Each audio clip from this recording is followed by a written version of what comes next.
अस्सलाम वालेकुम। क्यों कर हमें ये समझने की ज़रूरत है कि ज़हनी उलझाव क्या है और तरतीब क्यों ज़रूरी है हमारे लिए। देखें, ताल्लुक़ उलझाव और तरतीब का हर एक मामले से, हर काम से जुड़ा है।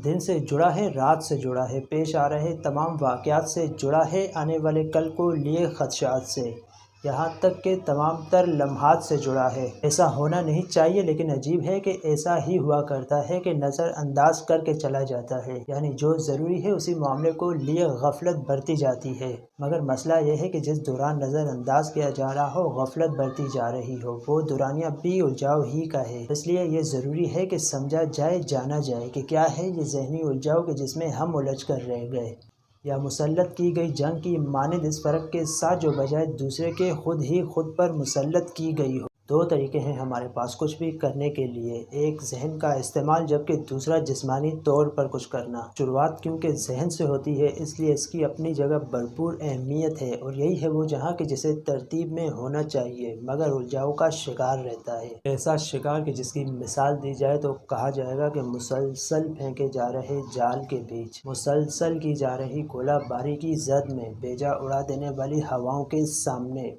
तूफ़ानी बारिशों में, बग़ैर छत के बेरहम लश्करों की जद में, यानी चारों इतराफ़ से मुहासरे में। जहन अगर तराशा ना गया तो ये चारों इतराफ़ से मुहासरे में रहेगा। कभी माजी और कभी मुस्तक़बिल, कभी हो चुके तो कभी रोनुमा हो रहे वाक़यात, कभी कोई ख्याल तो कभी कोई किसी भी जानिब से हमला आवर होगा, और तबाह कुन असरात मुरतब होंगे उन मकासद पर जो बनाए गए हैं, उन मंजिलों पर जिनके ख्वाब देखे हैं। जैसे सफ़र पर चल पड़े और रास्ता भटक गए, रो धो कर मंजिल तक पहुंच भी जाए मगर वक्त का क्या जो अहमियत रखता था वो ज़ाया हो चुका। जहन की तराश से यहाँ मुराद ये है कि जैसे कोई एक काम मुसलसल किया जाए तो हम कहते हैं कि हाथ बैठ चुका, और कुछ ही अरसे में माहिर कहलवाया जाता है, या फिर नए आने वालों से कुछ बेहतर। बात कुछ ऐसी है कि जहन की जो ज़रूरत है वो एक की है, मतलब एक वक्त में एक मामला संभाला जाएगा। अगर एक वाक़ये पर गौर करना है तो एक ही पर किया जाएगा, एक रास्ते का इंतखाब किया है तो फिर एक ही पर चला जाएगा।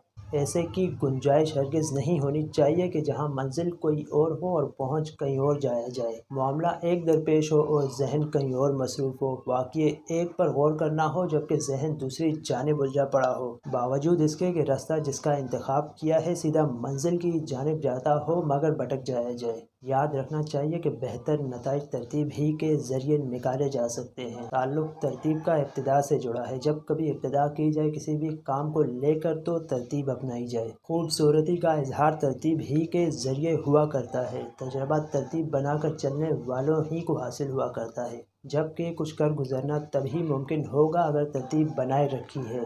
तरतीब ज़रिया है तरक्की का, मज़ीद बेहतरी का। तरतीब एहसान है नए आने वालों पर। तरतीब चीखो पुकार है गुजर चुके लोगों की कि वो किस कदर मुखलिस थे अपने काम से। ये तरतीब ही है जो उलझाव से पाक रखती है। अगर तरतीब ना अपनाई जाए, जो कि दिखाई देता है कि अक्सरियत नहीं अपनाती, तो ऐसी सूरत में उलझाव मुकद्दर होगा। बेतरतीबी देखने वालों पर बुरे असरात छोड़ती है। तसव्वुर किया जाता है कि जो भी शख्स है वो गाफिल है। बेतरतीबी ही है जो कदम कदम पर रुकावट खड़ी करती है, और इसमें नुकसान सरासर अपना ही है। अगर मुस्तकबिल देखा जाए तो क्या बेतरतीब रास्ते ज़मानत देंगे खूबसूरत कल की?